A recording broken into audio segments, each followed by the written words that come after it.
बोलो जयकारा बोल मेरे श्री गुरु महाराज की जय। सभी गुरुमुख प्रेमियों से सप्रेम जय सच्चिदानंद। संतों के वचन हैं, गुरुमुख मनमुख दो हैं जग में, दोनों की मति न्यारी है। गुरुमुख गुरु की आज्ञा माने, मनमुख मन मति धारी है। गुरुमुख पल पल सुमरण करता, दोनों लोक संवारी है। मनमुख माया पाछे धावे, दोनों लोक बिगारी है।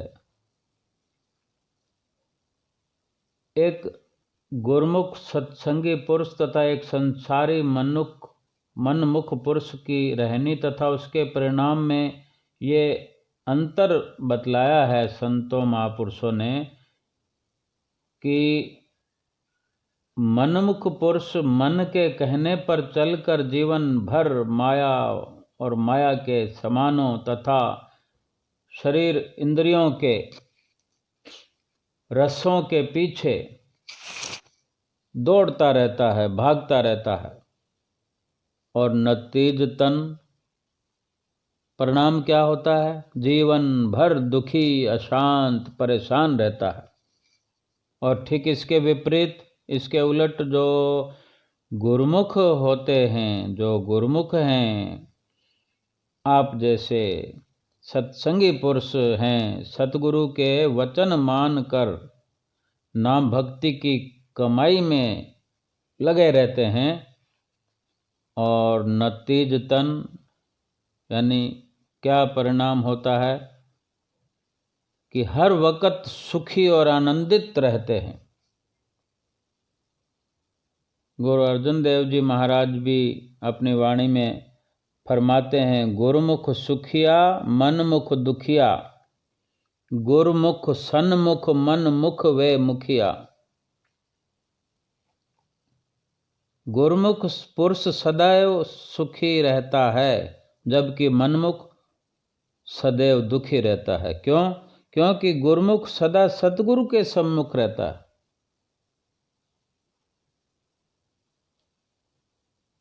अर्थात उनके वचनों का पालन भी करता है, जबकि मनमुख अर्थात अपने मन के कहने पर चलने वाला व्यक्ति सत्पुरुषों के वचनों से सदा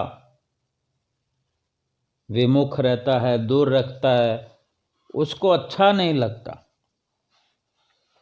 विचार करने की बात है, संसार की हालत के बारे में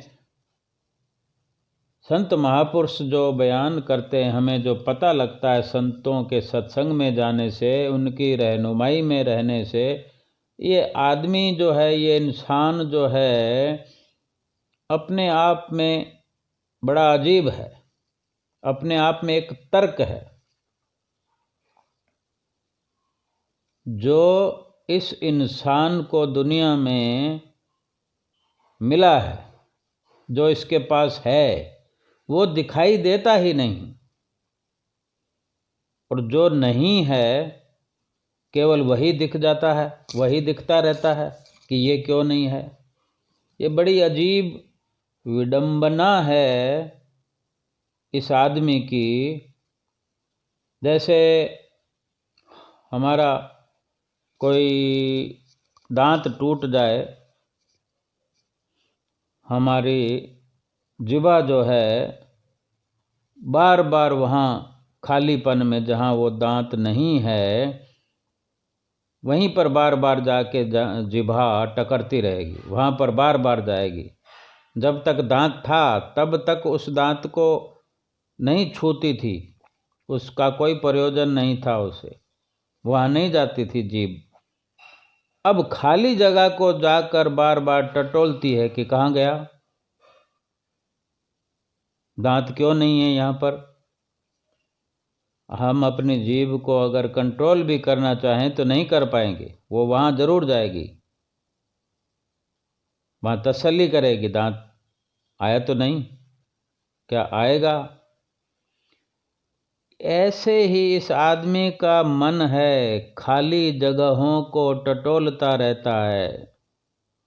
भरी हुई जगह के प्रति आंखें बंद किए हुए है, आंखें फेरे हुए है, वो देखता नहीं है, ये देखने की कोशिश नहीं करता। ये मन खाली चीज़ों में बड़ी तलाश करता है। जो खजाना हमारे पास है, अंदर या बाहर, उसका हम अंदाज़ा भी नहीं लगाते कि परमात्मा ने हमें कितना दिया है, और हिसाब भी नहीं लगा सकते। उसके दिए हुए कण कण को, जो कि अनंत है, उसने जो दान हमें दिया है, अंदर और बाहर चारों तरफ उसके दान की वर्षा हो रही है। ये पूरा अस्तित्व ही हमारे लिए खिला हुआ है। हम समझने की चेष्टा नहीं करते। ये संपूर्ण नज़ारा हमारे लिए उसी परमात्मा की ही तो भेंट है। जब हम पहचान लेंगे, अगर पहचान लिया है तो ठीक, नहीं तो जब पहचान लेंगे कि परमात्मा की भेंट क्या है, तब हमारे अंदर एक भक्त का जन्म हो जाएगा, भक्ति का जन्म हो जाएगा, हमारे अंदर भक्ति उदय हो जाएगी। गुरु नानक देव जी महाराज जी भी फरमाते हैं कि उसके परमपिता परमेश्वर के कार्यों का, उसके दानों का, उसकी भेंट का, जो उसने हमें उस महानता से नवाजा है, उसकी कृपाओं का, उसके आशीर्वादों का कोई अंत नहीं है। वो तो महान है, उसका स्थान सबसे ऊंचा है। उससे भी ऊंचा है उसका नाम।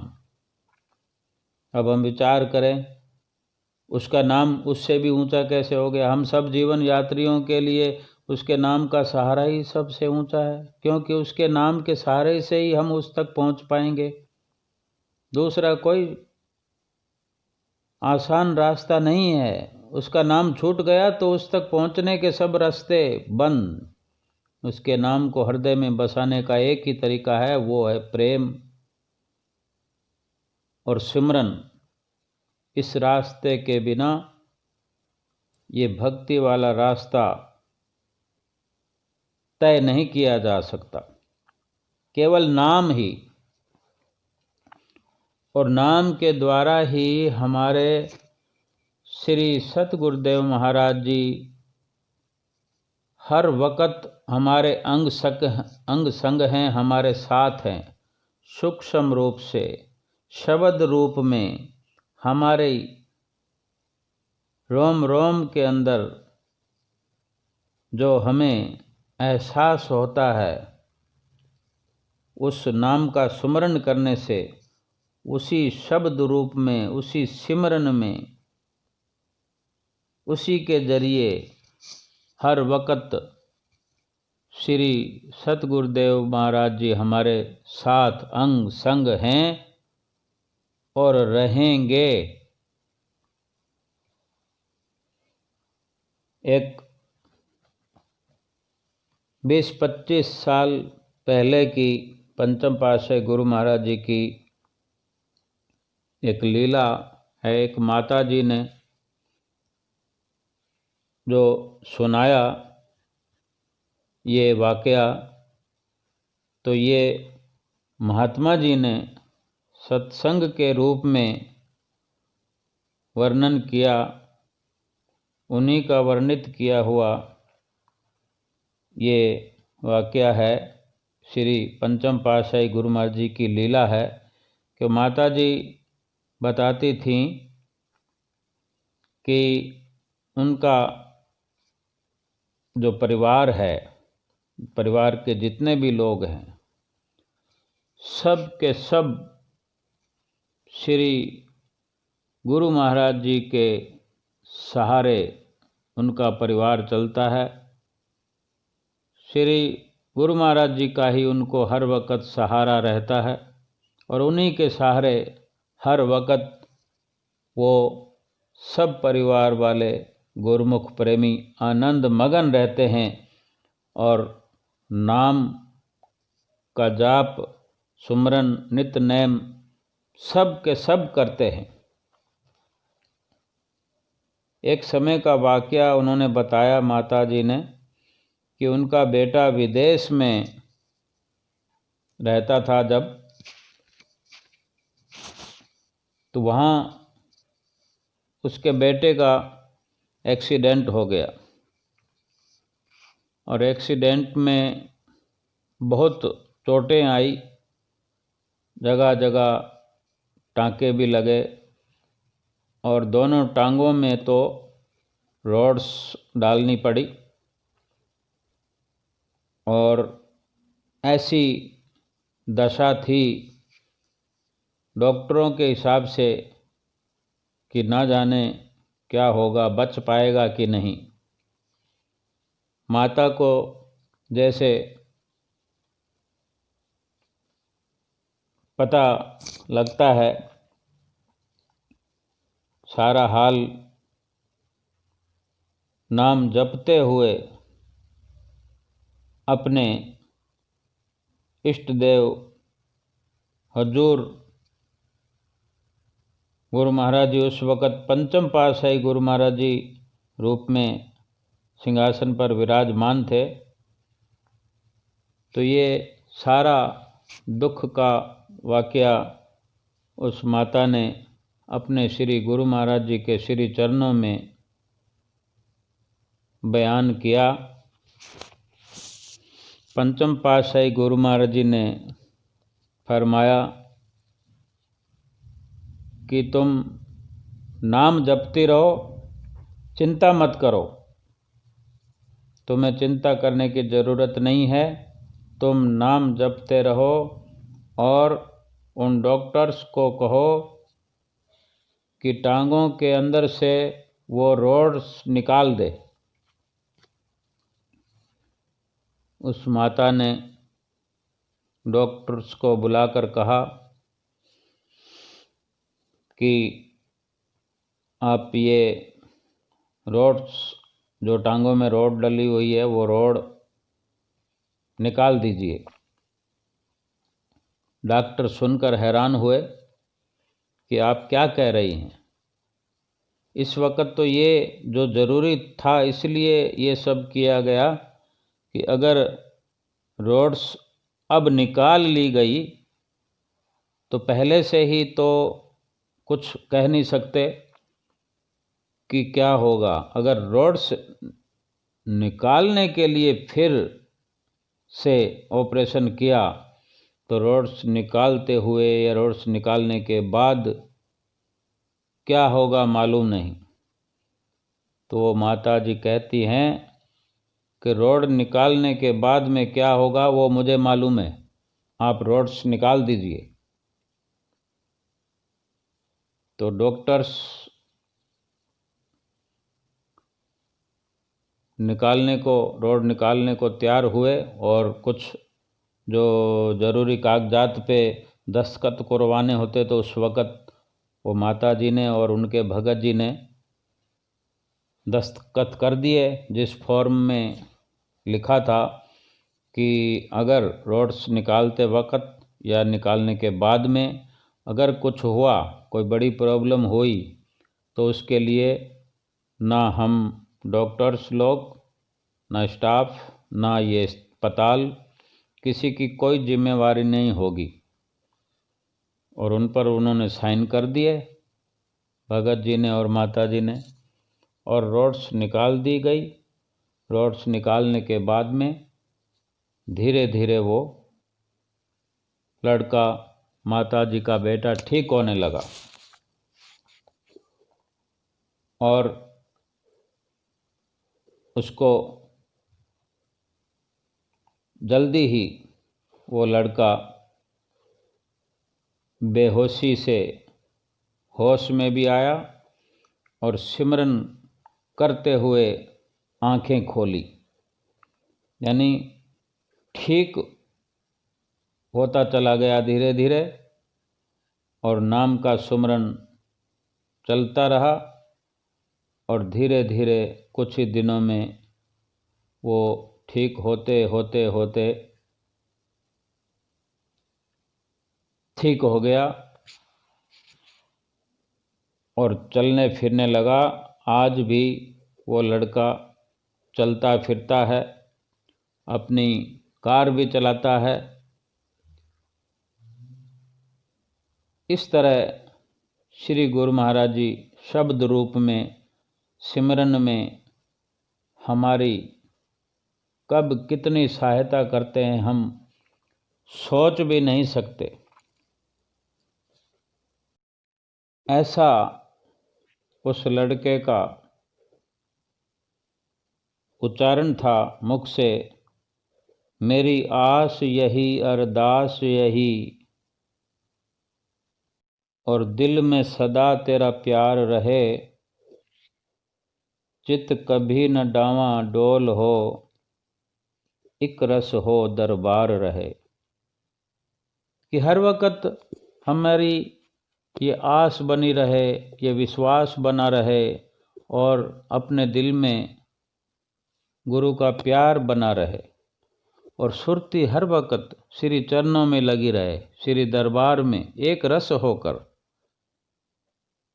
कि अगर धरती पर हमारा घर है तो श्री गुरु महाराज जी के चरणों में है, श्री गुरु महाराज जी के ध्यान में है। इसी तरह विचार करते हुए अपना संसार, एक अपने ख्यालों का संसार बना के हम रहें। और पंचम पातशाही गुरु महाराज जी ने जो सबसे एक वादा किया है, हम सब गुरुमुखों से वादा किया है कि जो भी नित्य प्रति श्री आनंदपुर दरबार के 5 नियमों की पालना करेगा, श्री आरती, पूजा, सेवा, सत्संग, सुमरन और ध्यान श्रद्धा सहित जो नित्य करे, निश्चय हो कल्याण। श्री आनंदपुर में हम जब जाते हैं तो सरोवर के तट